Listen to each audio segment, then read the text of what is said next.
Hello friends, welcome back to my channel. तो बढ़ते हैं इस सीरीज के 7th एपिसोड की तरफ। एपिसोड के स्टार्ट में हमें फू को दिखाया गया जो कि वहां पहुंचकर ये यंग से जेनिया के बारे में पूछ रहा था। वो बोला, बहुत जल्दी पहुंच गए तुम, ऐसा लगता है तुम्हें अपनी गर्लफ्रेंड की बहुत फिक्र हो रही थी। ऐसी फिक्र तुम्हें लिया की तो नहीं हुई? वो बोला, वो मेरी गर्लफ्रेंड नहीं है, उसे जाने दो और मेरी वजह से बेकसूर लोगों को परेशान मत करो। अगर तुम्हें कोई मसला है तो आकर मुझसे बात करो। यियंग को तो इतना ज्यादा गुस्सा था, भड़कते हुए बोला कि लिया की जान तुम्हारी वजह से गई, तुम्हें ये एक्सेप्ट करना ही होगा। दूसरी तरफ से गुनेन उसे ये फजूल बातें करने से मना करता है कि वो सिर्फ एक एक्सीडेंट था और उसमें फू की कोई भी गलती नहीं थी। कब तक तुम इस बात की सजा दूसरों को देते रहोगे? जबकि फू बोला, मैं अपनी गलती मानता हूँ, मैं अपनी सारी लाइफ में भी वो इंसिडेंट्स नहीं भुला सकता, पर इसमें जेनिया की क्या गलती? गुनिन भी उसे जेनिया को जाने देने के लिए कह रहा था, तो इस पर येयंग उससे लड़ पड़ा कि तुम्हें तो सिर्फ दूसरों की हमदर्दियां समेटना आता है। फिर अपने दोस्त को मार खाता हुआ देखकर फू से भी नहीं रहा गया और उसको डिफेंड करने के लिए येयंग से लड़ पड़ा। इस तरह उन दोनों की अच्छी खासी लड़ाई हो जाती है। खुद तो उसे काफी मारा, लेकिन अपने पार्टनर से भी उसे मार पिटवाई। वही फैटी ने आकर बताया कि जेनिया हमें चकमा देकर हंटेड प्लेस के अंदर चली गई और मुझे गोस्ट से डर लगता है, इसलिए मैं उसे नहीं पकड़ सका। इस पर उसे येयंग से काफी मार पड़ी और यहाँ फोर गुनेन भी उसे ढूंढने के लिए जाने लगे। उन्हें रोककर येयंग बोला कि अगर तुम चाहते हो जो आज हुआ वो दूसरी बार ना हो, तो वो ब्रीथिंग सॉन्ग जो तुमने लिया के लिए लिखा कभी भी तुम्हारी जुबान पर ना आए। दूसरी तरफ जेनिया और फेंग फेंग को हंटेड प्लेस के अंदर दिखाया गया, जहाँ फेंग फेंग को तो काफी ज्यादा डर लग रहा था। बाहर जाने का रास्ता ढूंढते ढूंढते जेनिया और फंस गई और यहाँ फेंग फेंग जो कि पहले से ही इतना डरी हुई थी, अब तो उससे भी कुछ नहीं किया जा रहा। जेनिया जब नीचे गिर जाती है तो वो बेहोश हो गई और एक बड़ा स्टोन उसके ऊपर गिरने ही वाला था, लेकिन सही टाइम पर फू ने आकर उसे बचा लिया। उसे अपने बैग पर उठाकर बाहर लाता है और इस बारे में तो वो जानता ही नहीं था कि यहाँ फेंग फेंग भी मौजूद है। येयंग उसे देखकर तंज करते हुए बोला कि इस बार तो तुम हीरो बन गए, लेकिन याद रखना कि मैं लिया की वजह से तुम्हें कभी भी माफ नहीं करूंगा, बल्कि उस हर इंसान को जो तुमसे जुड़ा हुआ है। फू बोला, मैं वादा करता हूँ वो सॉन्ग नहीं गाऊंगा, लेकिन मेरी वजह से बेकसूर लोगों को नुकसान मत पहुंचाओ। जेनिया को लेकर वहां से चला गया और यहाँ येयंग को फेंग फेंग के बारे में याद आया तो उसे ढूंढने के लिए अंदर जाता है। वो काफी डरी सहमी अंदर बैठी हुई थी, उसके पाँव में भी मोच आ गई थी। येयंग ने उसे अपना हाथ दिया कि मुझ पर भरोसा रखो, मैं तुम्हें यहाँ से बाहर ले जाऊंगा। फिर उसे बाहर लाकर अपने साथ बाइक पर बिठाया, उसे खुद को होल्ड करने के लिए कहता है और सेफली हॉस्टल ले जाने लगा। इधर फू ने गुनेन को कॉल करके बताया कि मैं जेनिया को ले आया हूँ और जेनिया बेहोश में तो आ चुकी थी, पर वो बेहोश होने की एक्टिंग करती है क्योंकि उसे मजा आ रहा था। आज पहली बार फू ने उसकी जान बचाई। जब फू ने उसे नोटिस किया तो उसे ये एक्टिंग बंद करके उठने के लिए कहता है, फिर भी वो नहीं मानी तो फू ने उसे एक जोर की आवाज देकर उठाया।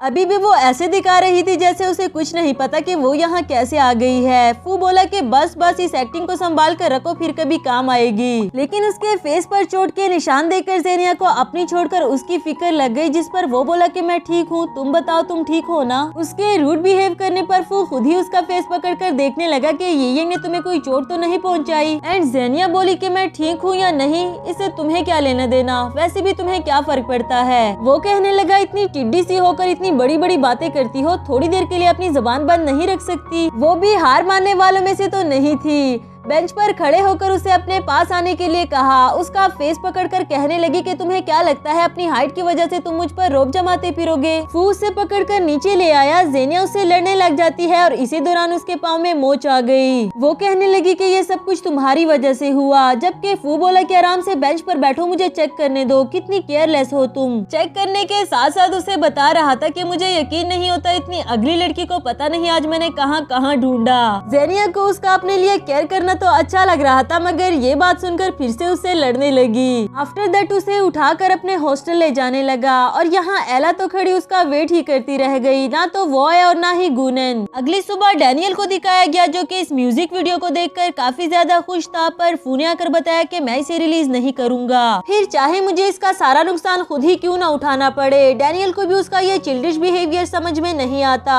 यहाँ एला को जब पता चला कि रात को फू जेनिया के साथ था तो ये सुनकर उसे और भी ज्यादा गुस्सा आया। गुनेन जो कि लाइब्रेरी में कुछ बुक्स देख रहा था और जेनिया उसके पास आकर उसे कुछ पूछना चाहती थी। वो बेचारा तो इतना ज्यादा डर गया, कहने लगा तुम आराम से भी तो पूछ सकती हो, इस पोजीशन में क्यों खड़ी हो गई हो। एंड जेनिया ने उसे अपना इंजर्ड लेग दिखाया कि अगर इस तरह खड़ी नहीं होंगी तो फिर मैं गिर जाऊंगी ना। उससे पूछने लगी कि मैं लिया के बारे में जानना चाहती हूँ कि आखिर वो कौन है।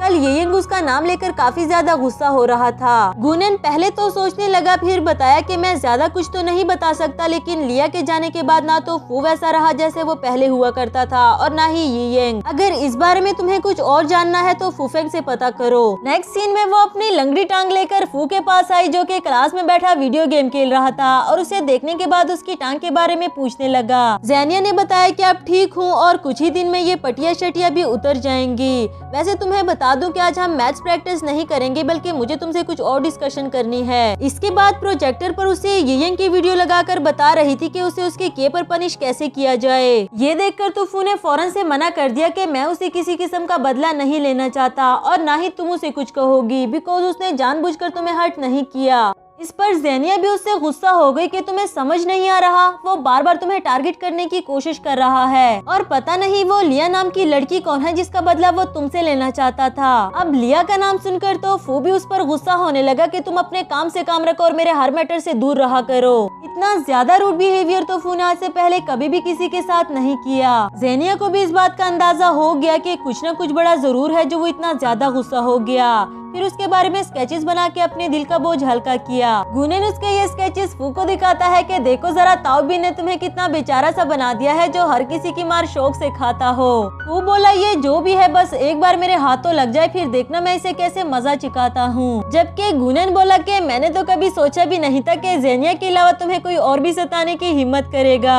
आफ्टर दैट ज़ेनिया उससे नाराज होती है, उससे बात नहीं करती। इवन के जब टीचर ने फू से क्वेश्चन किया तो तब भी ज़ेनिया ने उसकी हेल्प नहीं की। ऑर्डर्स भी स्टूडेंट्स तक खुद ही ले जाने लगी, उसे ये कहकर कि मुझे तुम्हारी कोई जरूरत नहीं, बस मुझसे दूर रहो। आफ्टर दैट फू ने शेनशिंग को मैसेज किया कि मैं तुमसे मिलना चाहता हूँ, हमारा मिलना बहुत जरूरी है। अगले सीन में हम इन दोनों को साथ देखते हैं, जहाँ फू ने पहले तो उसकी तारीफ की कि तुम बहुत प्यारी लग रही हो। इसके बाद उसके लिए रेस्टोरेंट की स्पेशल डिश ऑर्डर करवाई, लेकिन उसके खाने का तरीका देखकर फू को ज़ेनिया याद आई, जिसके बारे में वो आज भी बताते बताते रुक गया। इसके बाद उसे म्यूजिक वीडियो के बारे में बताया कि मैं उसे रिलीज नहीं करना चाहता, क्योंकि अगर मैं रिलीज भी करूं तो किसी की फीलिंग्स हर्ट होंगी। शेनशिंग इस बारे में सुनकर कुछ ज्यादा हैरान नहीं हुई, कहने लगी अगर तुम मुझे इस बारे में नहीं बताना चाहते तो कोई बात नहीं, मैं जानती हूँ तुम्हारी अपनी रीजंस होंगी। बट फू ने उससे नहीं छुपाया, उसे बताता है कि ये सॉन्ग मैंने एक स्पेशल लड़की के लिए लिखा था, आज से 3 साल पहले एक कार एक्सीडेंट में उसकी डेथ हो गई। मैं इस सॉन्ग को रिलीज करके वो पेनफुल मेमोरीज दोबारा से फील नहीं करना चाहता। शेनशिंग ने उसे ये बात बताने पर थैंक यू किया, जिस पर वो बोला कि कोई बात नहीं, हम दोनों दोस्त हैं। वहाँ से जाने के बाद वो सोच रही थी कि जब मैं ज़ेनिया थी तो तुमने मुझे इंटरफेयर करने से मना कर दिया,